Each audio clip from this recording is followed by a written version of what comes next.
Hello students. तो आज home science का टेस्ट सीरीज़ करते हैं। आपका वेलकम है। आज का जो टॉपिक है वो है विटामिन। तुम्हारा जो फर्स्ट क्वेश्चन है वो है पॉलीफेजिया। पॉलीफेजिया किस बीमारी का लक्षण है? तो ये मधुमेह, हृदय रोग, त्वचा रोग, मूत्र संबंधी रोग। तुम्हारे पास ऑप्शंस दिए गए हैं। तो जो सही आंसर है वो है मधुमेह, पॉलीफेजिया। जो हमारा दूसरा सवाल है वो है पॉलीडिप्सिया किस बीमारी का लक्षण है और इसमें क्या होता है?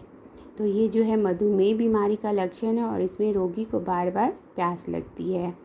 हमारा थर्ड क्वेश्चन है विटामिन ए का केमिकल नेम क्या है? रेटिनॉल। हमारा चौथा सवाल है विटामिन ई का केमिकल नेम क्या है? टोकोफेरॉल। कैल्सीफेरॉल को कहते हैं, क्या कहते हैं? Vitamin D. यह न्यूरीन किससे संबंध रखता है? तो विटामिन बी से संबंध रखता है। रिकेट्स से बचाता है। कौन से हमें विटामिन जो है रिकेट्स से बचाता है? तो विटामिन डी का अगर हम सेवन करते हैं तो हमें रिकेट्स नहीं होता है। अब विटामिन सी का जो सोर्स है, सबसे रिच सोर्स जो होता है वो है आंवला। अगर हम अपने भोजन में आंवला लेते हैं तो हमें विटामिन सी की प्राप्ति होती है। एंटी एसिडिक फैक्टर, बांझपन रोधी विटामिन कहते हैं। किसको कहते हैं? विटामिन ई को कहते हैं।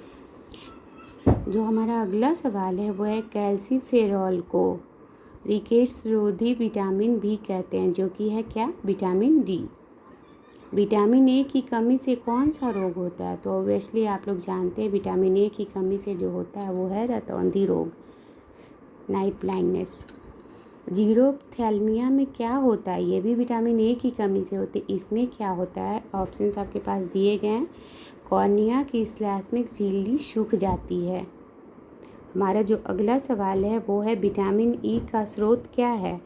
तो विटामिन ई का जो रिच सोर्स है वो है बीट जर्म ऑयल। इसे अपने भोजन में लेना चाहिए। विटामिन ई का कार्य है, विटामिन ई का क्या कार्य है? प्रजनन क्षमता में सुधार लाना, गर्भपात को ये बढ़ावा देता है, सेक्स हार्मोन को पैदा करने में मदद नहीं करता और भ्रूण को विकसित नहीं होने देता है। तो इसका जो सही आंसर है फंक्शंस ऑफ विटामिन ई, ये प्रजनन क्षमता में सुधार लाता है। हमारा अगला क्वेश्चन है रक्त का थक्का जमाने में सहायक होता है। रक्त का जो थक्का कौन सा विटामिन सहायता करता है? वो है विटामिन के। विटामिन ए की कमी से होता है तो लेथाइरिज्म की बीमारी हो जाती है।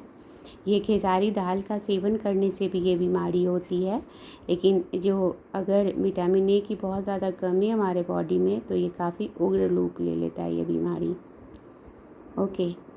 विटामिन बी को हम जानते हैं, एक और अन्य नाम से भी जानते हैं, इसको हम एंटी बेरी विटामिन कहते हैं।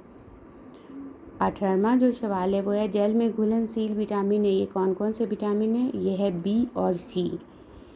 और अब हमारा अगला सवाल है जो कि लास्ट है, वसा में घुलनशील विटामिन है वो कौन है? तो वसा में घुलनशील विटामिन ए है।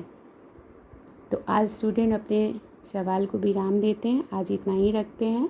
आप होपफुली आपने देखा होगा और अपने नॉलेज को चेक करिए। लगातार टेस्ट सीरीज़ के माध्यम से आप अपने तैयारी करते रहिए। और अगर आपको पसंद आ रहा तो लाइक करें, शेयर करें, सब्सक्राइब करें अपने दोस्तों में। That's all for today. Bye.